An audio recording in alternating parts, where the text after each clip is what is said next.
Hey, kings and queens, welcome to the Moody Millennial, the podcast where we dive deep into the nitty gritty of handling emotions when life throws its curveballs. We're all about the real stuff here, unpacking how the baggage we carry influences our relationships, self expression, and even our personal brand. Stick around and I'll help you connect the dots between who you are and where you want to be. I'm Pri Muko, and this is the Moody Millennial. Hey, kings and queens, welcome back to this week's episode of the Moody Millennial. In this week's episode, we're going to talk about accepting the unacceptable and how to let it go. What exactly is the unacceptable? It's those times when someone or something seems to go out of its way to make your life miserable for no reason whatsoever. Maybe it wasn't their intent to do that, but the outcome was so unnecessary that you question, why would you do this to me? It leaves you feeling things that you would never have invited on yourself, but now you're left holding the emotional baggage. It's like when somebody comes to you with a challenge and they make it your problem, and they accuse you, and they yell at you, and they tell you it's all your fault, and you have no idea where this is even coming from. Then they leave you standing there with all those accusations and seemingly move on with their life. And you're left standing there with this unresolved conflict that you never invited on yourself, but now you're left with so many questions. Emotional baggage. When you think about the self-doubt that you're carrying within yourself, where do you picture it coming from? It might have been a parent telling you when you were younger that you're not going to amount to anything. It might have been a teacher constantly criticizing your grades no matter how hard you worked. It might be a relationship you're in where you really loved the person, but then they broke up with you out of the blue with little or no explanation. And because of how they treated you or talked to you, it planted a seed of self-doubt in you that you have constantly nurtured by dwelling on it, by questioning all of your decisions, by questioning your desires, your goals, and constantly comparing yourself to the people around you who you define as successful. Because it's all about perspective. Why did those people, or why did that situation choose to make you feel less than? Honestly, it probably had nothing to do with you and everything to do with how those people felt about themselves or about their idea of success or happiness or love. And instead of taking responsibility for their own perspectives, they projected it onto you and you took ownership of it. So now you're carrying this self-doubt with you everywhere you go. Every time you think about trying something new or what could be possible for your future or whether or not you could get that promotion or that salary increase or ask that girl or guy out on a date, whatever it could be, you measure it against this self-doubt. The reason why it's so important to accept the self-doubt and accept where it's coming from is because that's the only way that you can effectively identify the best way to overcome it. I'm not talking about solving all of our emotional challenges so that we can come out as the perfect human beings. No, we are very much human, and we definitely will experience self-doubt going into our future. But this is about how do we address it so that when we face it again, we can blow right past it. That's how we build emotional resilience. By accepting how we feel, accepting that it exists, acknowledging where it came from, identifying our versions of good, and creating a simple process for how to get us from where we are to where we want to be. There might be dynamics or situations that make it difficult for you to accept how you feel and why you feel that way. You might be connected to the source of your triggers. What does that mean? You might be connected to the parent who instilled that self-doubt in you.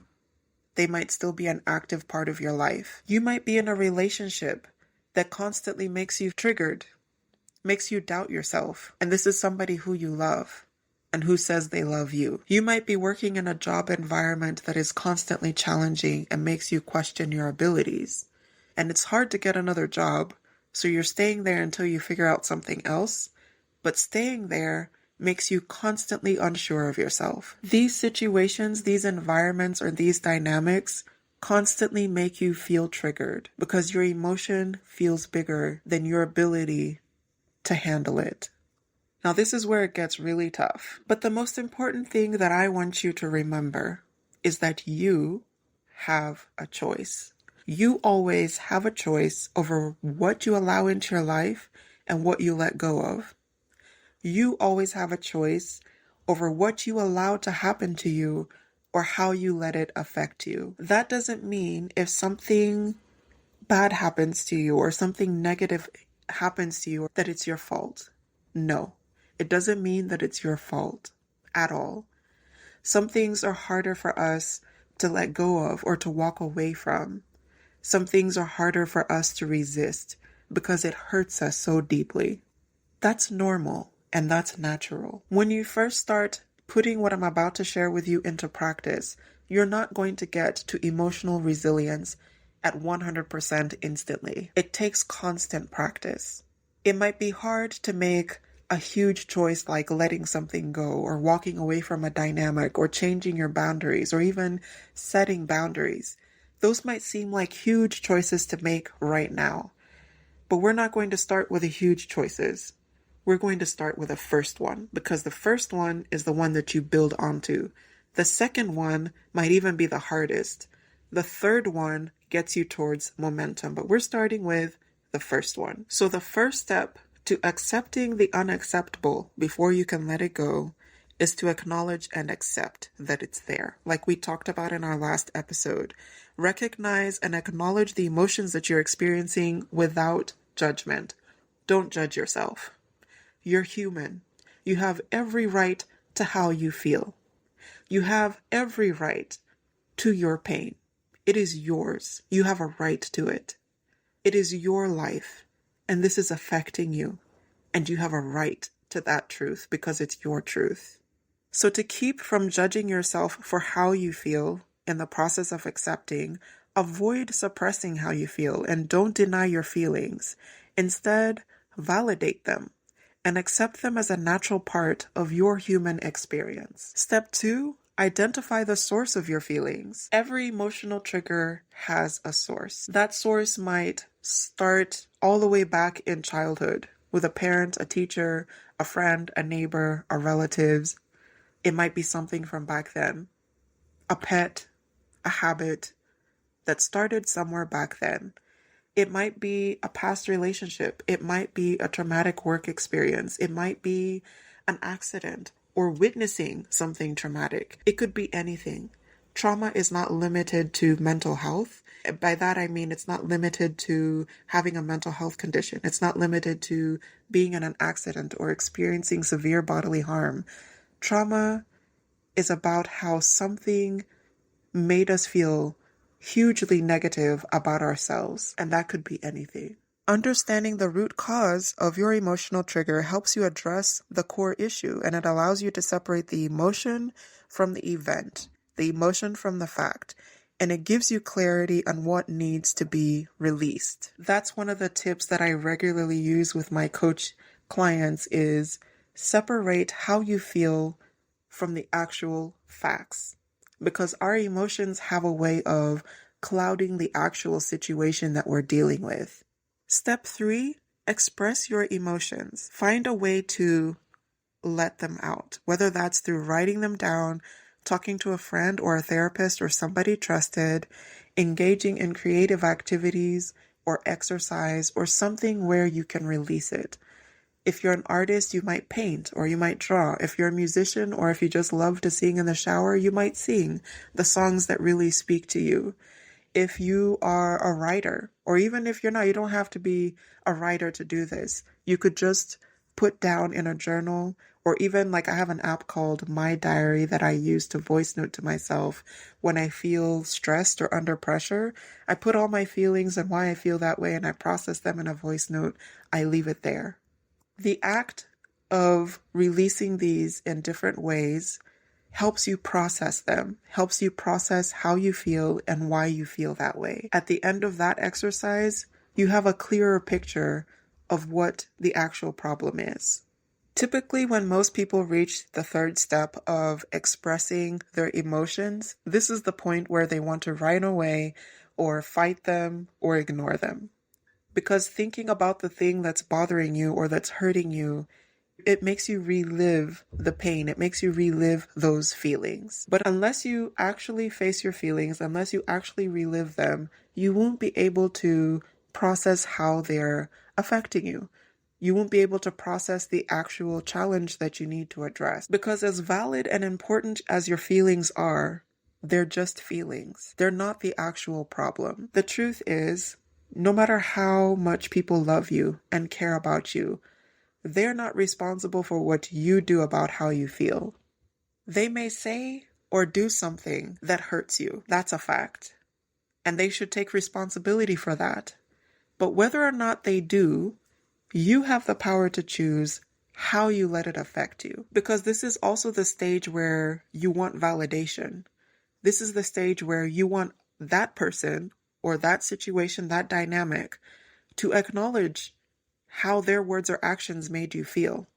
And they may not do that. So what do you do if you're left standing on your own, even when it's with people who you care about and who care about you? This brings me to step 4, practicing mindfulness and letting go. Here's an example of how to practice mindfulness. You could practice deep breathing to help you calm down and think rationally about what you're facing. You might take 10, 15, 30 minutes to meditate so you can process how you're feeling. You might ask the person or just let them know, I need some space so I could think through this and then come back to you and we can talk about it. Here's how you're empowering yourself in that moment. You're choosing to separate yourself from the situation so that you can process your feelings in a safe way, in a safe space, so that you can work on steps 1, 2, and 3 in a mindful way, because you're being present with how you feel. This takes you away from the danger area, because your mind and your emotions, your heart is making you feel like you're in an unsafe space the moment your emotions are triggered or you are hurt. Your mind, your heart, your body makes you feel like you're unsafe. So being mindful of how you feel in the present moment helps you take yourself out of that situation and find a safe space to process. Here's a secret, guys. You've probably heard it said that people treat us the way we treat ourselves. When we are triggered, if we project our feelings onto other people, if we try to use that moment to throw our emotions at them and tell them, you make me feel like this, or you did this, or it was because of you that this and this and this happened. And it's because of you that I'm like this. If you put yourself in that other person's shoes, they're not going to want to accept the negative feelings that you're projecting onto them, even if they are the cause. Because for them, it's also negativity being piled onto their emotions, and they are probably triggered as well. You see how that adds fuel to the fire? It doesn't help them appreciate or even respect how you feel. Most people don't have the capacity to do that in the heat of the moment. That's normal. Taking responsibility for your emotions by separating yourself to be mindful of how you feel and put yourself in a safe space puts you in readiness to taking yourself out of the situation, out of the heat of the moment, to go and process in a mindful way and put yourself in a safe space to think this through. That's an instant boundary that you have placed between yourself and the person who is making you feel, or the situation that's making you feel unsafe. For context, what that person says or does may not even be the thing that's making you feel unsafe. It might even be just the memory of how this has made you feel before that makes you feel unsafe. Because not everybody out here is out to get us. It sometimes feels like that when we're emotionally triggered, but that's not always the case. It might be a simple problem of not knowing how to communicate it effectively. This leads to step 5. After you've had some time to practice mindfulness, to sit with how you feel and process them using steps 1, 2, and 3, step 5, choose how you're going to respond. This is where you choose whether or not you're going to let something go. And letting go means forgiving. That's hard. And we're going to talk more about that in the coming episodes. You've also heard it said that forgiveness is less about the other person and more about yourself. This is how. When you genuinely choose to forgive, you're choosing to let go of how that made you feel. It doesn't mean you're going to forget it, and it doesn't mean that it's acceptable. It just means you're choosing not to carry it with you into your next dynamic, into your next relationships, or into your next decision, or the next choices you choose for yourself. You're choosing not to carry it. If you don't forgive, you don't let go. And when you don't let go, you continue to carry this feeling around and unwillingly or unwittingly make other people responsible for it. When you decide what you're going to do about how you feel, maybe you're going to decide to let your anger go and talk about this rationally. Maybe you're going to decide, this is how I'm going to handle this situation, or this is how I'd like to discuss this with that person. That's when you have the power over how you feel. That's how you choose whether or not it affects you and how it affects you. Letting go and forgiving may not be an instant thing, okay? Because somebody could hurt you so much, and maybe this person is still an active dynamic in your life, and you have to constantly forgive them. But again, you have the power to choose how long you let that happen. You have the power to choose whether or not you're going to stay in that dynamic, because here's the thing. You can't change people and you can't force them to change, but you can influence them in the direction that you would like for them to go, or at least in the way that you would like for them to treat you, by the way you treat yourself. Okay? Projecting our emotions onto other people is not the way to win them over into how we feel. But showing them how you want to be treated by the way that you treat yourself, that's the way to win them over. You may not win everybody over this way. Why? Because everybody has a different level of self-awareness. You may have noticed that in your relationships, in your work connections, in the conversations that you have with people. There are people who have a stronger understanding of themselves, and they'll instantly get where you're coming from. They'll instantly understand a boundary when you're setting it. There are people who are less self-aware, and those people may not understand the choices that you're choosing for your own well-being, safety, and happiness. The reason why self-awareness is important is because we only understand other people as well as we understand ourselves. So if you don't understand yourself and know yourself, you won't be able to recognize similar or different patterns in other people's behavior. You will go through life reacting to it instead of responding to it in a choiceful way. So today we've talked about the link between accepting your emotions and building emotional resilience, and I've given you the 5 steps of acknowledging your emotions, identifying the source of your emotional triggers, finding a safe way to express your emotions, practicing mindfulness so that you can let go of the feelings that don't serve, and choosing your responses to the challenges. Practicing these 5 tips every time that you're triggered or every time that you're going through emotional confusion, this is what builds emotional resilience. The more you practice,